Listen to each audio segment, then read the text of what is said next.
14 പേര് ഷഹീദായല്ലോ.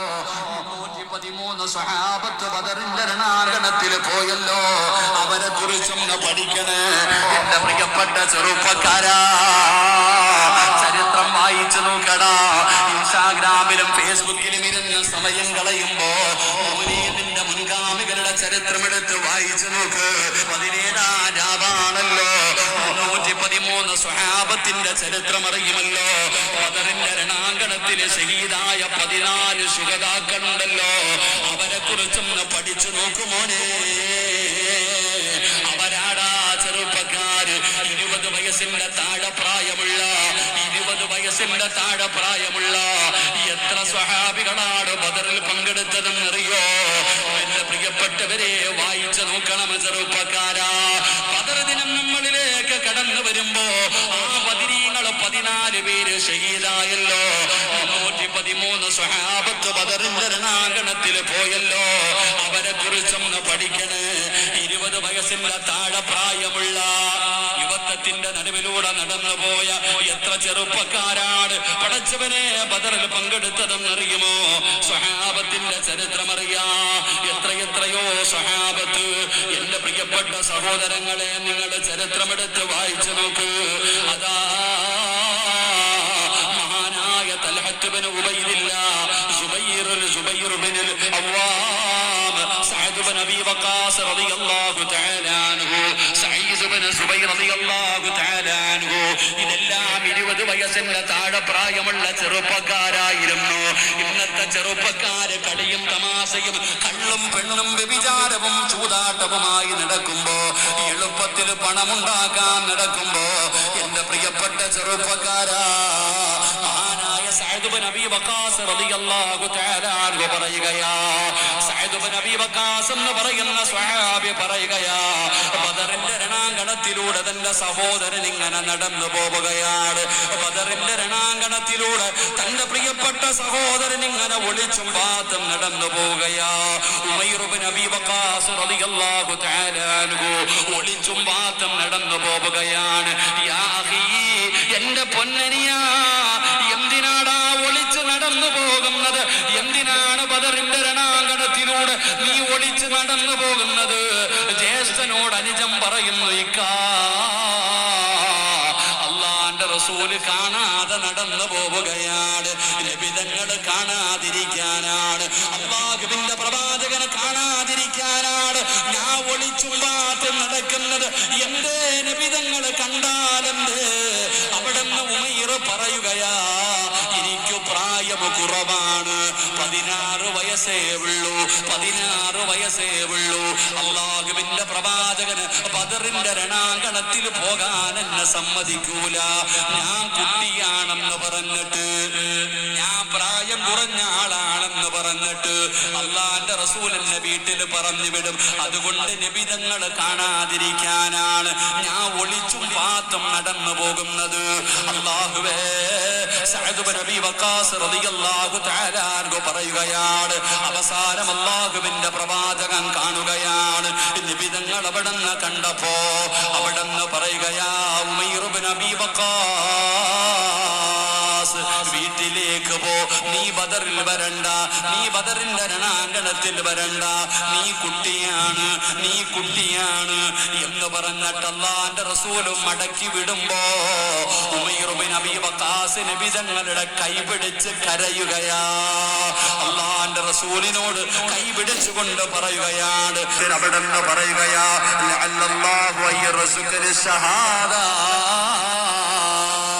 എനിക്ക് ഷഹീദാകണം നബിയേ, എനിക്ക് ഷഹീദാകണം നബിയേ, എനിക്ക് ബദറിൽ പോയി ഷഹീദാകണം നബിയേ. ആ 16 വയസ്സുകാരൻ അല്ലാഹുവിന്റെ പ്രവാചകൻ സല്ലല്ലാഹു അലൈഹി വസല്ലമ തങ്ങളുടെ കൈപിടിച്ച് കരയുകയാ. ചാവിന് വേണ്ടിയല്ല, കമ്പ്യൂട്ടറിന് വേണ്ടിയല്ല, കറങ്ങാൻ പോകാനല്ല, ബൈക്ക് വാങ്ങാനല്ല, ടൂറ് പോകാനല്ല, അല്ലാഹുവിന്റെ റസൂലിന്റെ കൈ പിടിച്ചിട്ട് ആ 16 വയസ്സുകാരൻ കരയുകയാ, എനിക്ക് ഷഹീദാകണം നബിയേ, എനിക്ക് ബദറിൽ പങ്കെടുക്കണം നബിയേ. ആ പൊന്നുമോന്റെ കരച്ചിൽ കണ്ടിട്ട് അല്ലാഹുവിന്റെ റസൂൽ അവിടെ അനുവാദം കൊടുക്കുകയാണ്. സഅദ് ബിൻ അബീ വഖാസ് പറയുകയാണ്, വാളും പരിചയം പിടിക്കാൻ പോലും അറിയില്ലടോ, എങ്ങനെയാണത് കെട്ടേണ്ടതെന്ന് പോലും അറിയില്ല. എന്റെ സഹോദരന് ഞാനാണ് ആ പരിച വെച്ച് കെട്ടിക്കൊടുത്തത്. അവിടെ പോയി ഷഹീദായെന്ന് പറയുമ്പോ ഇന്നത്തെ ചെറുപ്പക്കാര് പഠിക്കടാ മോനെ, ഇന്നത്തെ ചെറുപ്പക്കാര് പഠിക്കണം. ആരാണ് ബദരീങ്ങള്? ഇവരുടെ ചരിത്രമാണ് നീ വായിച്ചു നോക്കേണ്ടത്. എന്റെ പ്രിയപ്പെട്ട കുട്ടികളോട് പഠിക്കണം. ഇന്നത്തെ യുവതലമുറ മറന്നുപോയടോ. അല്ലാഹുവിന്റെ റസൂലും ബദരീങ്ങളെ കുറിച്ചൊക്കെ ഇന്നത്തെ മക്കളെ മറന്നുപോയി. അവർക്ക് ആരാണെന്നറിയില്ല. ഇന്ന് സാധാരണ റമദാനിൽ ഒരു ദിവസം പോലെ 10 കടന്നു വരുന്നു. അന്നെന്ത് പ്രത്യേകതയാണ്? എന്റെ പ്രിയപ്പെട്ടവരെ, ചരിത്രമെടുത്ത് നോക്ക്. അഫ്രയിന്റെ 2 മക്കൾ, അഫ്ര എന്ന് പറയുന്ന മനുഷ്യന്റെ 2 മക്കൾ, അല്ലാഹുവേ, ചരിത്രമെടുത്ത് ചരിത്രമെടുത്ത് നോക്കിയാൽ മുഅബ്ബദും മുഅവ്വിദും 2 കുട്ടികളാണ്. 8ാമത്തെ വയസ്സിലാണ് ഇസ്ലാമിലേക്ക് കടന്നു വന്നത്. മിസ്അബ് റളിയല്ലാഹു തആല അൻഹു ഖുർആൻ ഓതുന്നത് കേട്ടിട്ടാണ് ഈ മക്കൾ ഇസ്ലാമിലേക്ക് വന്നത്. എന്റെ പ്രിയപ്പെട്ട സഹോദരങ്ങളെ, മുആദും മുഅവ്വിദും എന്ന് പറയുന്ന 2 കുട്ടികളുണ്ട്. ആ കുട്ടികളുടെ ചരിത്രമെടുക്ക്. മിസ്അബ് റളിയല്ലാഹു തആല അൻഹു ഖുർആൻ ഓതുന്നത് കേട്ടിട്ടാണ് ഈ കുട്ടികൾ ഇസ്ലാമിലേക്ക് വന്നത്. മഹാനായ അബ്ദുറഹ്മാൻ ഇബ്നു ഔഫ് റളിയല്ലാഹു തആല അൻഹു ബദറിന്റെ രണാങ്കണത്തിൽ നിൽക്കുകയാണ്. അബ്ദുറഹ്മാൻ ഇബ്നു ഔഫ് എന്ന് പറയുന്ന സഹാബി പറയുന്നു, ഞാൻ ബദറിന്റെ രണാങ്കണത്തിൽ നിൽക്കുമ്പോ എന്റെ വലതും ഇടതും 2 കുട്ടികളാണ് നിൽക്കുന്നത്. അപ്പൊ മഹാനവറുകൾ ചിന്തിച്ചു, പടച്ചവനെ, വല്ല യോദ്ധാക്കന്മാരായിരുന്നെങ്കിൽ എത്ര നല്ലതായിരുന്നു. ഈ കുട്ടികളെ എന്റെ വലതും ഇടതും നിൽക്കണേ. അപ്പൊ മഹാനായ അബ്ദുറഹ്മാൻ ഇബ്നു ഔഫ് തങ്ങൾ പറയുന്നു, ആ സമയത്ത് ആ 2 കുട്ടികളിൽ ഒരു കുട്ടി ചോദിക്കുന്നുണ്ട്, യാ അമ്മി. നമ്മള് മാമാ എന്നൊക്കെ വിളിക്കൂലേ, കാക്കാന്ന് വിളിക്കണ പോലെ ഈ 2 മക്കൾ അടുത്ത് നിന്നിട്ട് മഹാനവറുകള് അബ്ദുറഹ്മാൻ ഇബ്നു ഔഫ് തങ്ങൾ പറയാ, ഈ കുട്ടികൾ ചോദിക്കുന്നു, ഹൽ തഅരിഫു അബൂജഹൽ, ഈ അബൂജഹൽ ആരാ? ഈ കുട്ടി ചോദിക്കുക, ബദറിന്റെ രണാങ്കണത്തിൽ നിന്നുകൊണ്ട് ചോദിക്കുന്നു, അബൂജഹൽ ആരാണ്? അപ്പൊ മഹാനവറുകൾ ചോദിച്ചു, മക്കളെ അറിയാവോ? അബൂജഹലിനെ അറിയാവോ? അറിയാം. ഒമാ ഹാജത്തുക ഇലൈക, എന്തിനാ മക്കളെ നിങ്ങൾ ഈ അബൂജഹലിനെ തിരയുന്നത്? അപ്പൊ ആ കുട്ടികൾ പറയുന്നുണ്ട്, അപ്പൊ നബി സല്ലല്ലാഹു അലൈഹി വസല്ലമ തങ്ങളെ ചീത്ത വിളിച്ചിട്ടുണ്ട്, നബി തങ്ങളെ ഒരുപാട് ഉപദ്രവിച്ചിട്ടുണ്ട്. അതുകൊണ്ട് ആ കുട്ടികൾ പറയാ, അബൂജഹലിനെ ഒന്ന് കാണിച്ചതാ. ഒരുത്തം പറയാ, അബൂജഹലിനെ നിങ്ങൾ കാണിച്ചു തന്നാൽ ഒന്നുകിൽ ഞാൻ മരിക്കും, അല്ലെങ്കിൽ അവൻ മരിക്കും. 2 കുട്ടികളാണ് അവരുടെ ചരിത്രം പറയുന്നത്. മഹാനായ അബ്ദുറഹ്മാൻ ഇബ്നു ഔഫ് തങ്ങൾ പറയുന്ന ഒരു വലതുഭാഗത്ത് നിൽക്കുന്ന കുട്ടി പറയുകയാ, അവനെ ഒന്ന് കാണിച്ചതാ, അവനെ കാണിച്ചു തന്നാൽ ഒന്നുകിൽ ഞാൻ മരിക്കും, അല്ലെങ്കിൽ അവൻ മരിക്കും. ഉടനെ ഇടത് സൈഡിൽ നിൽക്കുന്നവൻ പറയണോ, എനിക്ക് കാണിച്ചതാ, ഒന്നുകിൽ അവൻ മരിക്കും, അല്ലെങ്കിൽ ഞാൻ മരിക്കും. അബ്ദുറഹ്മാൻ ഇബ്നു ഔഫ് തങ്ങൾ പറയുന്നു, അവസാനം ആ കുട്ടികൾ കാണിച്ചു, മോനെ ദോ ആ വരുന്നവനാണ് അബൂജഹൽ, കാണിച്ചു കൊടുത്തു. ആ വരുന്നവനാണ് അബൂജഹൽ, കാണിച്ചു കൊടുത്തു. എന്റെ പ്രിയപ്പെട്ട സഹോദരങ്ങൾ, ആ 2 കുട്ടികളാണ് അബൂജഹലിനെ കൊന്നുകളഞ്ഞത് എന്ന് ചരിത്രം പഠിപ്പിക്കുന്നു. ആ കുട്ടികൾ ഇതായിരുന്നു അന്നത്തെ കുട്ടികൾ. ഇന്നത്തെ കുട്ടികളുടെ അവസ്ഥ പറയാതിരിക്കല. ഇന്നത്തെ കുട്ടികൾ പടച്ചവനെ ഇപ്പൊ MDM എല്ലാം കഴിഞ്ഞിട്ട് വെറൈറ്റി സാധനങ്ങൾ മെഡിക്കൽ സ്റ്റോറിൽ പോയിട്ട് മരുന്ന് വാങ്ങിയിട്ട് കുടിക്കുന്ന അവസ്ഥ. ചുമയുടെ മരുന്ന് വാങ്ങി വരെ കുടിക്കുക, മൊത്തവും ലഹരിക്ക് വേണ്ടി. അല്ലാഹു കാത്തിരക്ഷിക്കുമാറാകട്ടെ. എന്റെ പ്രിയപ്പെട്ട സഹോദരങ്ങളെ, ഞാൻ പറഞ്ഞു വന്നത്, പരിശുദ്ധമായ ബദർ ദിനം നമ്മളിലേക്ക് കടന്നു വരുന്നു. ആ ബദരീങ്ങൾ ഇല്ലായിരുന്നെങ്കിൽ നമ്മളില്ലടോ. ഈ പരിശുദ്ധമായ ദീനിന്റെ നിലനിൽപ്പ് തന്നെ വളരെ പ്രയാസകരമായ ഒരു സാഹചര്യത്തിലാണ് ബദർ യുദ്ധം നടക്കുന്നത്. അള്ളാഹുവിന്റെ പ്രവാചകൻ സല്ലല്ലാഹു അലൈഹി വസല്ലമ തങ്ങൾ സുജൂദിൽ കടന്നുകൊണ്ട് ദുആ ചെയ്തു ബദരീങ്ങൾക്ക് വേണ്ടി. പക്ഷെ എന്ത് ചെയ്യാൻ, ഇന്ന് വളർന്നു വരുന്നവർക്ക് ബദരീങ്ങളെ കുറിച്ച് അറിവില്ലാതെ പോകുന്നു. അവരെ കുറിച്ച് പഠിക്കണം, ബദരീങ്ങളെ കുറിച്ച് മനസ്സിലാക്കണം. ആ 313 സ്വഹാബത്ത് അവര് നിസ്സാരക്കാരായില്ലായിരുന്നു എന്ന് നമ്മൾ പഠിക്കുക അവരെ കുറിച്ച്. എന്റെ പ്രിയപ്പെട്ട സഹോദരങ്ങളെ, എന്നിട്ട് നാം അവരുടെ പിന്നിൽ സഞ്ചരിക്കാൻ തയ്യാറാകണം. അവരെ കുറിച്ച് പഠിക്കുകയും അവരെ ആദരിക്കുകയും അവ ബഹുമാനിക്കുകയും അവര് പോകുന്ന സ്വർഗത്തിൽ നമ്മൾ എന്ത് നന്മയാ ജീവിതത്തിൽ ചെയ്തു വെച്ചിരിക്കുന്നത്. നമുക്കെല്ലാവർക്കും വേണ്ടത് റമദാനിന്റെ 30 ദിവസവും ദുആ ചെയ്യുന്നത്, അല്ലാഹുമ്മ ഇന്നി അസ്അലുക്കൽ ജന്ന, സ്വർഗം തരണോന്ന് അല്ലാഹുവോട് ദുആ ചെയ്യുന്നത്. മഹാനായ സയ്യിദുനാ അംർ ഇബ്നുൽ ജുമൂഹ് റളിയല്ലാഹു തആല മുടന്തനായ സഹാബിയ, ഈ സഹാബി ബദറിന്റെ തലേ ദിവസം നബിതങ്ങളുടെ മുമ്പിൽ പോയിട്ട് പറഞ്ഞു, നബിയെ എനിക്ക് ബദർ യുദ്ധത്തിന് പോകണം. എനിക്ക് നബിതങ്ങളുടെ മുമ്പിൽ ചെന്നിട്ട് പറഞ്ഞു ബദർ യുദ്ധത്തിന് പോകണം. അപ്പൊ മക്കള് വന്നിട്ട് പറഞ്ഞു, വാപ്പായ്ക്ക് ഈ വയ്യാത്ത കാലം കൊണ്ട് എങ്ങനെ നബിയെ ബദർ യുദ്ധത്തിന് പോവുക? അതുകൊണ്ട് അനുവാദം കൊടുക്കരുത്. അള്ളാഹുവിന്റെ പ്രവാചകൻ സല്ലല്ലാഹു അലൈഹി വസല്ലം തങ്ങൾ അംറു ബിൻ ജമൂഹ് റളിയല്ലാഹു തആലയോട് പറഞ്ഞു, നിങ്ങൾക്ക് ഉദുറുണ്ട്, നിങ്ങൾക്ക് കാരണങ്ങളുണ്ട്, പോകണ്ട. വയ്യാത്ത ആളാ, സുഖമില്ലാത്ത ആളാ, പോകേണ്ട. അനുവാദം കൊടുത്തില്ല. കുറച്ചു നാള് കഴിഞ്ഞു. അപ്പോഴാണ് ആ ഉഹദ് യുദ്ധം കടന്നു വരുന്നത്. ഉഹദ് യുദ്ധം കടന്നു വന്നപ്പോ അംറു ബിൻ ജമൂഹ് റളിയല്ലാഹു തആല ആ വയ്യാത്ത കാലുമായിട്ട് വീണ്ടും നബിതങ്ങളുടെ മുമ്പിൽ പോയിട്ട് പറഞ്ഞു, 4-5 കിലോമീറ്ററേ ഉള്ളൂ ഉഹദ്. എനിക്ക് പോകണേ നബി, എനിക്ക് അനുവാദം വേണം. എനിക്ക് അനുവാദം വേണം. എനിക്ക് ഷഹീദാകണം. എനിക്ക് ഈ മുടന്തുള്ള കാലുമായിട്ട് തന്നെ നാളെ സ്വർഗത്തിൽ പോകണം. എന്നെ എന്തായാലും എന്റെ മക്കൾ ഈ പ്രാവശ്യവും വരും കാരണങ്ങൾ പറഞ്ഞിട്ട് അള്ളാന്റെ റസൂൽ സല്ലല്ലാഹു അലൈഹി വസല്ലം തങ്ങളുടെ മുമ്പിൽ ആ സ്വഹാബി പോയിട്ട് കരഞ്ഞുകൊണ്ട് പറയുകയാണ്. അവസാനം ആ സ്വഹാബി ദുആ ചെയ്യുന്നു, പടച്ചവനെ എന്നെ ഉഹദിൽ നിന്ന് നീ മടക്കല്ലേ അല്ലാ, എന്നെ ഉഹദിൽ നിന്ന് നീ മടക്കരുത്, എനിക്ക് ഷഹീദാകണം പടച്ചവനെ. ആ പ്രായം ചെന്ന ഉപ്പ, ആ കാലിന് മുടന്തുള്ള സ്വഹാബി അവസാനം ഉഹദിന്റെ രണാങ്കണത്തിൽ ഷഹീദായി എന്ന് പറയുമ്പോ ആ മുടന്തുള്ള സ്വഹാബി പോലും പടച്ചവനെ സ്വർഗത്തിൽ പോകാൻ അത്രത്തോളം പരിശ്രമിച്ചു എന്ന് ചരിത്രങ്ങൾ പഠിപ്പിക്കുമ്പോ ആ വിശുദ്ധമായ ഗ്രന്ഥമുണ്ടല്ലോ, അല്ലാഹുവിന്റെ കലാമുണ്ടല്ലോ, നമ്മളിൽ പലർക്കും അതിന് ആദരവില്ല, ബഹുമാനമില്ല, പരിഗണനയില്ല, ഖുർആനിന് കൊടുക്കേണ്ട സ്ഥാനം കൊടുക്കാറില്ല. നമുക്കത് നിസാരമായി പോയി മരണ വീട്ടിലെടുത്ത് പാരായണം ചെയ്യാനുള്ള ഒരു ഗ്രന്ഥമായി അല്ലാഹുവിന്റെ വിശുദ്ധമായ ഖുർആൻ ഇവിടുന്ന് മാറുമ്പോ നമുക്കതിന്റെ മഹത്വം അറിയാഞ്ഞിട്ടാണ്. ഭയപ്പെടണം ചെറുപ്പക്കാരാ, പെങ്ങളെ, നല്ലതുപോലെ പേടിക്കണം. അത് അല്ലാഹുവിന്റെ കലാമാണ്. ലൗ അൻസൽനാ ഹാദൽ ഖുർആന അലാ ജബലിൽ റഅയ്തഹു ഖാശിഅൻ മുതസദ്ദിയൻ മിൻ ഖശിയത്തില്ലാഹ്. ഈ ഖുർആൻ എന്നാണ് അല്ലാഹു സുബ്ഹാനഹു വ തആല ഒരു പർവ്വതത്തിന്റെ മുകൾ തട്ടിലാണ് ഇറക്കിയിരുന്നതെങ്കിൽ ആ ഖുർആൻ ഇറങ്ങിയത് കാരണം ഭയന്ന് വിറച്ചുകൊണ്ട് ആ പർവ്വതങ്ങൾ പോലും ധൂളികളായി പോകുമായിരുന്നു എന്ന് അല്ലാഹുവിന്റെ വിശുദ്ധമായ ഖുർആൻ പറയുമ്പോ എന്റെ പ്രിയപ്പെട്ടവരോട് പറയുന്ന മുസ്ലിമീങ്ങളെ പഠിക്കണം. മുസ്ലിം ആരാണെന്നറിയുമോ? ഒരു മുസ്ലിമിന്റെ യഥാർത്ഥ സ്വഭാവം എന്തെന്നറിയുമോ? ഒരു മുസ്ലിമായി ജീവിച്ചാൽ, ഒരു മുസ്ലിം മുഅ്മിനായി ജീവിച്ചാൽ അവന്റെ ജീവിതമാണ് ജനങ്ങൾ നോക്കിക്കൊണ്ടിരിക്കുന്നത്. ജനങ്ങൾ അവനെ കണ്ടു പഠിച്ചുകൊണ്ടിരിക്കുകയാണ്. അവന്റെ സ്വഭാവ ഗുണം കണ്ടിട്ടാണ് ജനങ്ങൾ അല്ലാഹുവിന്റെ ദീനിലേക്ക് കടന്നു വരുന്നത്. ഒരു മുസ്ലിമിന്റെ സ്വഭാവം എങ്ങനെയായിരിക്കണം, ഒരു മുഅ്മിനിന്റെ സ്വഭാവം എങ്ങനെയായിരിക്കണമെന്നറിയുമോ? മഹാനായ ആദരവായ പ്രവാചകൻ നബി മുഹമ്മദ് മുസ്തഫ സല്ലല്ലാഹു അലൈഹി വസല്ലമ തങ്ങൾ പറയുകയാണ്, കഅബാലയത്തെ പോലെയാകണം ഒരു മുസ്ലിം. അല്ലാഹുവിന്റെ പരിശുദ്ധമായ കഅബാലയത്തിനെ പോലെയാകണം ഒരു മുഅ്മിനിന്റെ സ്വഭാവം. കഅബാലയത്തിന്റെ പ്രത്യേകത എന്തെന്നറിയുമോ? പടച്ചവനെ, ആ കഅബാലയത്തെ ഒരു മനുഷ്യന് എത്ര പ്രാവശ്യം കണ്ടാലും അവന് കൊതി തീരുന്നില്ല. അല്ലാഹുവിന്റെ പരിശുദ്ധമായ കഅബാലയം നമ്മൾ പല സ്ഥലങ്ങളിലും പോകാറുണ്ടല്ലോ, പല യാത്രകളും ചെയ്യാറുണ്ടല്ലോ. വീണ്ടും ഒരു യാത്ര ചെയ്യാൻ തയ്യാറാകുമ്പോ ഇന്ന സ്ഥലത്ത് പോകാമെന്ന് പറഞ്ഞാൽ നമ്മൾ പറയും നമ്മൾ അവിടെ പോയവരാണ്, ആ സ്ഥലം കണ്ടവരാണ്, അതുകൊണ്ട് നമുക്ക് വേറെ ഒരു സ്ഥലത്ത് പോകാമെന്ന് പറയുന്നവരാ. എന്നാൽ അല്ലാഹുവിന്റെ പരിശുദ്ധമായ കഅബാലയമുണ്ടല്ലോ, നിന്റെ ജീവിതത്തിൽ നീ 1,00,000 പ്രാവശ്യം കണ്ടാലും നിനക്ക് മതി വരുന്നില്ല.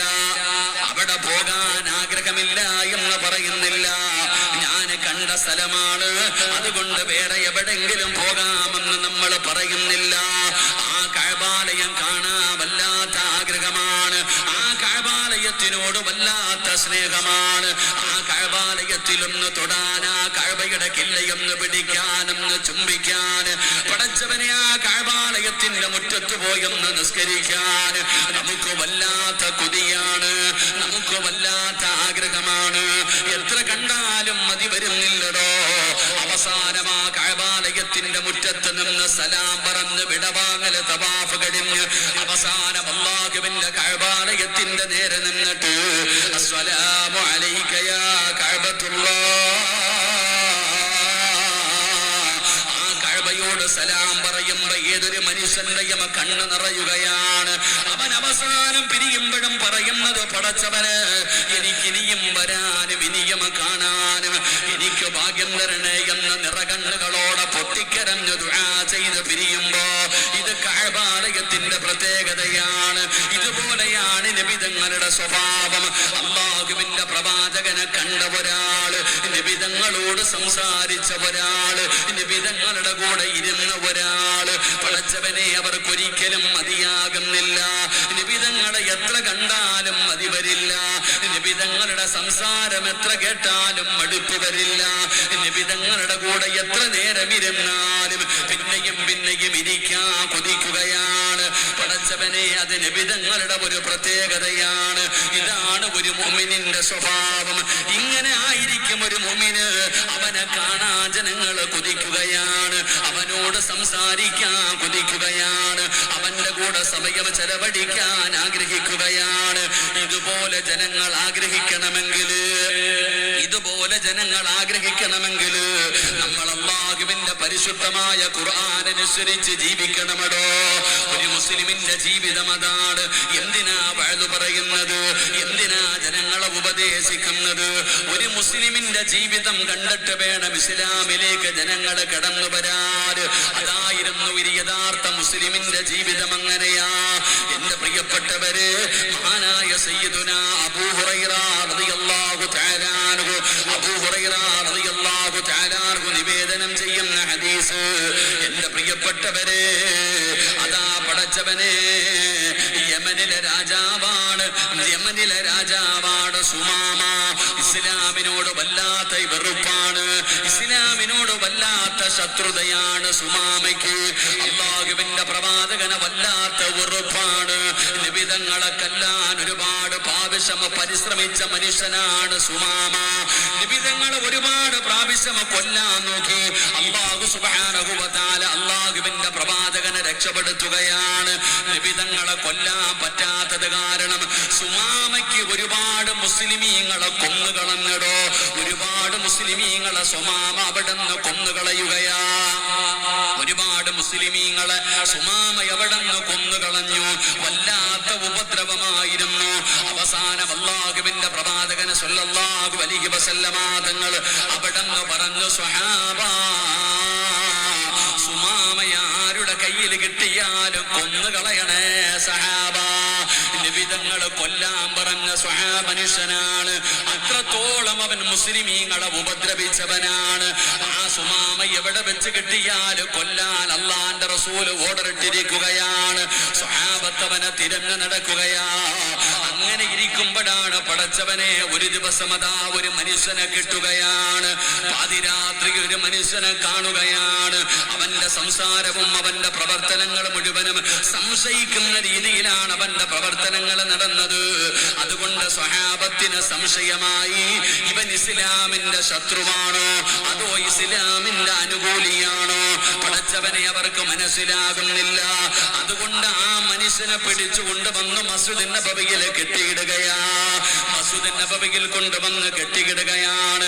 അല്ലാഹുവിന്റെ റസൂൽ വന്നിട്ട് തീരുമാനിക്കട്ടെ, പ്രവാചകൻ വന്നിട്ട് ഈ മനുഷ്യന്റെ കാര്യത്തിൽ തീരുമാനമെടുക്കട്ടെ. മസ്ജിദ് നബവിയിൽ കൊണ്ടുവന്ന് കെട്ടിയിട്ടിരിക്കുന്നു, ആരാണെന്നറിയില്ല.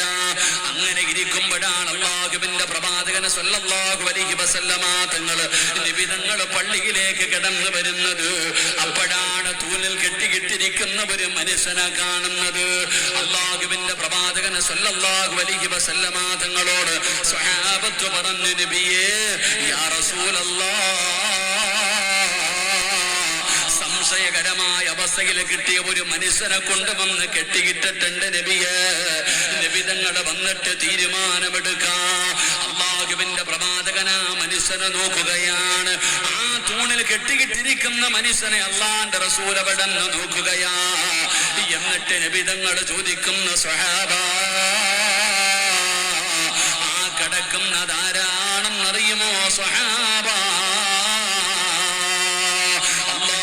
പ്രവാചകം ചോദിക്കുകയാണ്, ഈ പള്ളിയുടെ തൂണിൽ കെട്ടിയിട്ടിരിക്കുന്ന മനുഷ്യനാരെന്നറിയോ? സ്വഹാബത്ത് പറഞ്ഞ അറിയില്ല നബിയേ.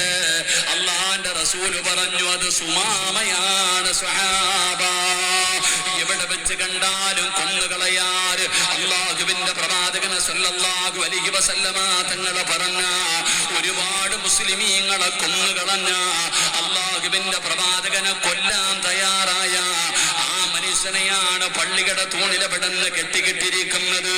സുമാമയാണെന്ന് പറയുമ്പോ സ്വഹാബത്തിന്റെ ശരീരം ഇങ്ങനെ വിറയ്ക്കുകയാണ്, അവരുടെ രക്തമിങ്ങനെ തിളയ്ക്കുകയാണ്. അള്ളാന്റെ റസൂൽ എന്നോട് കൊല്ലാൻ പറഞ്ഞിരുന്നെങ്കിൽ, നബിതങ്ങൾ എന്നോട് കൊല്ലാൻ പറഞ്ഞിരുന്നെങ്കിൽ ഓരോ മനുഷ്യരും കൊതിച്ചു പോവുകയാണ്. ആ സമയത്ത് അല്ലാഹുവിന്റെ പ്രവാചകന്റെ മറുപടി എന്തെന്നറിയുമോ? സ്വഹാബാ, ഒരാളും സുമാമയെ തൊട്ടു പോകരുത്. സഹാബ, ഒരാള് പോലും സുമാമയെ തൊട്ടു പോകാൻ പാടില്ല. അള്ളാന്റെ റസൂൽ അവിടുന്ന് സ്വഹാബത്തിനോട് പറയുകയാണ്. രണ്ടാമത് പറഞ്ഞു, ഒരു രാജ്യത്തിന്റെ ഭരണാധികാരിയാണ്, അതുകൊണ്ട് സുമാമയ്ക്ക് നിങ്ങൾ ഭക്ഷണം കൊടുക്കണേ. നിങ്ങൾ ഒരു പ്രയാസവും വരുത്തരുത്, നിങ്ങൾ ഭക്ഷണവും പാലും കൊടുക്കണേ എന്ന് നബി മുഹമ്മദ് മുസ്തഫ സല്ലല്ലാഹു അലൈഹി വസല്ലമ തങ്ങൾ എവിടെ വെച്ച് കണ്ടാലും കൊന്നുകളയാൻ നബിതങ്ങൾ പറഞ്ഞ മനുഷ്യനെയാ സ്വഹാബത്ത് കൊണ്ടുവന്ന് പള്ളിയിൽ കെട്ടിയിട്ടിരിക്കുന്നത്. അപ്പോഴാണ് നബിതങ്ങൾ ചോദിച്ച് കിടക്കുന്നത് ആരാന്നറിയോ? സുമാമ. സ്വഹാബത്ത് മുഴുവനും പടച്ചവനെ എന്നോട് പറഞ്ഞിരുന്നെങ്കിൽ അവനെ കൊന്നേക്കാമെന്ന് പറഞ്ഞ് റെഡിയായി നിൽക്കുമ്പോഴാ നബിതങ്ങൾ പറയണത് ചങ്ങാതി ഒരാൾ പോലും തൊട്ടുപോകാൻ പാടില്ല. നബിതങ്ങൾ പറയുന്നു കഴിക്കാൻ ഭക്ഷണവും കൊടുക്കണം, പാലും കൊണ്ടുവന്ന് കൊടുക്കണം. ദഹിക്കുന്നില്ല സഹാബത്തിന്. അള്ളാന്റെ റസൂൽ സല്ലല്ലാഹു അലൈഹി വസല്ലമ തങ്ങൾ പറഞ്ഞു, അതുകൊണ്ട് നബിതങ്ങൾ പറഞ്ഞത് സഹാബത്ത് അനുസരിച്ചു. അവര് ഭക്ഷണം കൊണ്ടുവന്ന് കൊടുത്തു, അവര് പാല് കൊണ്ടുവന്ന് കൊടുത്തു. എന്റെ പ്രിയപ്പെട്ടവരെ, ഒരു ദിവസം കഴിഞ്ഞു അള്ളാഹുവിന്റെ പ്രവാചകൻ സല്ലല്ലാഹു അലൈഹി വസല്ലമ തങ്ങൾ സുമാമയുടെ ചാരത്ത് ചെന്നിട്ട് നബിതങ്ങൾ ചോദിച്ചു, മാദാ ഇൻദക യാ സുമാമ, എന്തുണ്ട് സുമാമ വിശേഷമൊക്കെ? നബിതങ്ങൾ സുമാമയോട് ചോദിച്ചു, എന്താണ് വിശേഷമൊക്കെ? ഫഖാല ഇന്ദി യാ മുഹമ്മദ് ഖൈർ, മുഹമ്മദ് എനിക്ക് സുഖമാ, നീ എന്നെ കൊല്ല്, എനിക്ക് നിനക്കെന്ന് വേണമെങ്കിൽ എന്നെ കൊല്ലണമെങ്കിൽ കൊന്നുകളയാം. സുമാമ പറയുന്നുണ്ട്, മുഹമ്മദ് എന്നെ നീ വെറുതെ വിട്ടാൽ നിനക്ക് ഞാൻ ആവശ്യമുള്ള സമ്പത്ത് ഞാൻ തരാം. നബി സല്ലല്ലാഹു അലൈഹി വസല്ലമ തങ്ങൾ ഒന്നും മിണ്ടിയില്ല, പോയി. രണ്ടാമത്തെ ദിവസമായി. രണ്ടാമത്തെ ദിവസം നബി തങ്ങൾ സുമാമയുടെ അടുക്കൽ വന്നിട്ട് ചോദിച്ചു, സുമാമ സുഖമാണോ നിനക്ക്? ആ ചങ്ങാതി ആദ്യത്തെ ദിവസം പറഞ്ഞ അതേ മറുപടി തന്നെ രണ്ടാമതും പറഞ്ഞു. നബി തങ്ങൾ പോയി. മൂന്നാമത്തെ ദിവസവും അല്ലാഹുവിന്റെ പ്രവാചകൻ സല്ലല്ലാഹു അലൈഹി വസല്ലമ തങ്ങൾ സുമാമയോട് ചോദിച്ചു, എന്താ വിശേഷം? അപ്പോഴും അതേ മറുപടി തന്നെ. 3 ദിവസം കഴിഞ്ഞപ്പോ നബി തങ്ങൾ സ്വഹാബത്തിനോട് പറഞ്ഞു, ഓനെ അഴിച്ചുവിട്ടേക്കാൻ. സുമാമയെ അഴിച്ചുവിട്ടേക്കാൻ പറഞ്ഞു. അങ്ങനെ സുമാമയെ അഴിച്ചുവിട്ടു. സുമാമ പള്ളിയിൽ നിന്ന് ഇറങ്ങിപ്പോയി. സ്വഹാബത്ത് എല്ലാവരും അത്ഭുതത്തോടെ നോക്കി നിന്നു, ഒന്നും മനസ്സിലാകാത്തവരെ പോലെ. സുമാമ ഇവിടെ നിന്ന് ഇറങ്ങിപ്പോയി. എന്റെ പ്രിയപ്പെട്ട സഹോദരങ്ങളെ, കുറച്ചങ്ങ് സഞ്ചരിച്ചു കഴിഞ്ഞപ്പോ സുമാമ അവിടെ നിന്ന് തന്റെ വാഹനം കെട്ടിയിട്ടു. എന്നിട്ട് ഇറങ്ങി കൈകാലുകൾ കഴുകി, തന്റെ കയ്യും കാലും എല്ലാം കഴുകി. എന്നിട്ട് സുമാമ നബി തങ്ങളുടെ മുമ്പിലേക്ക് തിരിച്ചു വന്നു. സ്വഹാബത്ത് മുഴുവനും അത്ഭുതത്തോടെ നോക്കി നിൽക്കുമ്പോ സുമാമ അല്ലാഹുവിന്റെ പ്രവാചകൻ സല്ലല്ലാഹു അലൈഹി വസല്ലമ തങ്ങളുടെ മുമ്പിലേക്ക് കടന്നു വന്നു. അശ്ഹദു അല്ലാ ഇലാഹ ഇല്ലല്ലാഹ് വഅശ്ഹദു അന്ന മുഹമ്മദുർ റസൂലുള്ളാഹ്. നബി തങ്ങളുടെ കൈ പിടിച്ചുകൊണ്ട് സുമാമ അല്ലാഹുവിന്റെ പരിശുദ്ധമായ ദീനിലേക്ക് കടന്നു വന്നു. എന്നിട്ട് സുമാമ പറഞ്ഞ ഒരു മറുപടിയുണ്ട്, ഞാൻ ലോകത്ത് ഏറ്റവും കൂടുതൽ വെറുത്തിരുന്ന മുഖം അങ്ങയുടെ മുഖമാണ്. ഈ ലോകത്ത് ഞാൻ ഏറ്റവും കൂടുതൽ വെറുത്തിരുന്ന മുഖം മുഹമ്മദ് അങ്ങയുടെ മുഖമായിരുന്നു. പക്ഷെ ഇന്നെന്റെ ജീവിതത്തിൽ ഞാൻ ഏറ്റവും കൂടുതൽ കാണാൻ ആഗ്രഹിക്കുന്ന മുഖം അങ്ങയുടെയാ. ഞാൻ എന്റെ ജീവിതത്തിൽ ഏറ്റവും കൂടുതൽ വെറുത്തിരുന്ന നാട് മദീനയായിരുന്നു. ഇന്നെന്റെ ജീവിതത്തിൽ ഞാൻ ഏറ്റവും കൂടുതൽ ആഗ്രഹിക്കുന്ന നാട് മദീനയാ. നിങ്ങളുടെ ജീവിതം, നിങ്ങളുടെ സ്നേഹം, നിങ്ങളുടെ സ്വഭാവം, ഇത് കണ്ടപ്പോ എനിക്ക് വല്ലാത്ത അത്ഭുതം തോന്നി എന്ന് സുമാമ പറയുമ്പോ, എന്റെ പ്രിയപ്പെട്ടവരെ, ഒരു മുസ്ലിമിന്റെ സ്വഭാവം ഇതാ. ഒരു മുസ്ലിം ഇങ്ങനെ ആയിരിക്കണം. അവന്റെ നടത്തവും അവന്റെ പ്രവർത്തനവും അവന്റെ സ്വഭാവവും അവന്റെ സർവ്വ കാര്യങ്ങളും ജനങ്ങൾ വീക്ഷിച്ചു കൊണ്ടിരിക്കുന്നുണ്ട്. അതാണ് ഒരു യഥാർത്ഥ മുസ്ലിം എന്ന് പറഞ്ഞാൽ, ഒരു മുഅ്മിൻ എന്ന് പറഞ്ഞാൽ.